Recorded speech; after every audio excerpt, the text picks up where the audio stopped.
Hello, welcome back to the channel. It's no surprise that I like picking up old electronic bits and salvaging parts, and today we'll be looking at old power supplies or power bricks from laptops. You've probably got some of these lying around at home, or even ones that the brick style that plug into the wall like that. These are really handy because they can charge batteries, or they can power other DC devices. And you might say, but this is only for that HP laptop. Yes, but with the help of other modules, such as this, the XL4015, which is a buck converter, it can take the high voltage and buck it down to a lower voltage for use in supplying power to other devices. Or in this case, this also does constant current, constant voltage, so it has another trim pot for adjusting the current. And it has a charging indicator light when it's full. So this is really versatile module. I think maximum of 5 amps, but I wouldn't push it to that.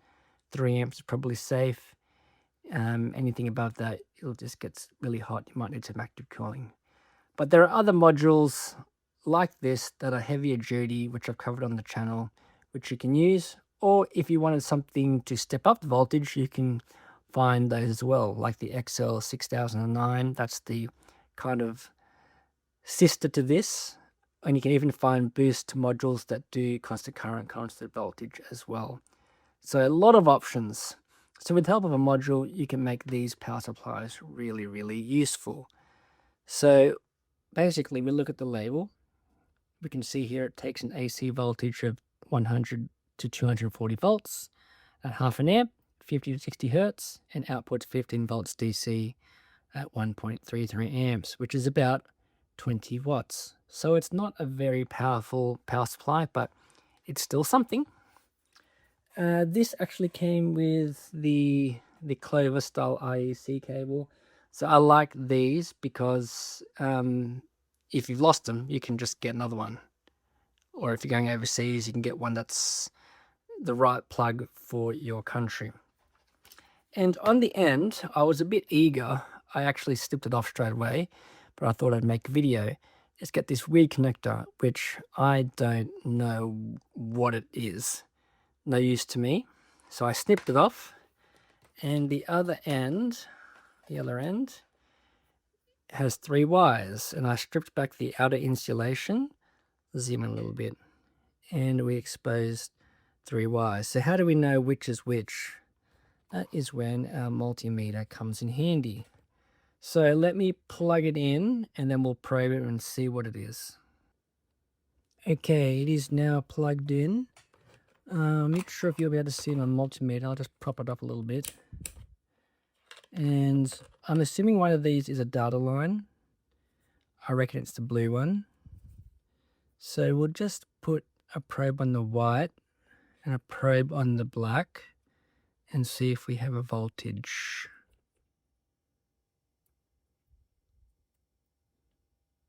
Yes, so I was right. My guess was right. So white is positive, black is negative, 15.2 volts. So all we have to do is we'll just cut off this. We don't need that. And we put a connector on the end of this, or we can plug it in straight to this buck converter, which I'll do that actually, just so you can see. But you can do something like XT60, you know, a DC jack. This is a male one, you can put a female one. You can do whatever you want, okay? But then you use one of these so you can use whatever voltage you like. So what I'll do is I'll plug it in here so you can see it working. Okay, there we go. I've just plugged it in there, the terminal points there. And if I probe the output, we can see what voltage we're at. 4.87. Now if I do this on my other hand, see if I can turn the trim pot. So let's pretend we're going to charge a 3S battery, so 12.6 volts.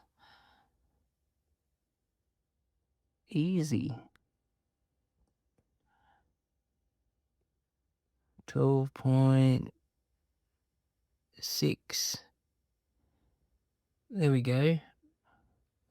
And the other trim pot's for current, but I can't do that until you have the battery attached. Then you can adjust the current. And it can only do maximum 1.33 amps because that's what my power supply here does. You can obviously go lower than that. So it's obviously better to get a to find a power supply with a high current, but most of them are basically high voltage, low current, 1 to 3 amps. So there we have it. That is how you reuse a power supply. You get a little buck converter like this, and you can power any DC device or charge any DC device. If you want to make it a bit more secure, you would put this in a box or 3D print something, or cover it up because you don't want these to be shorted. But for testing and playing around with, these are awesome to have. So I hope you learned something, because I wish I kept all those adapters I threw out over many, many years of not being into electronics.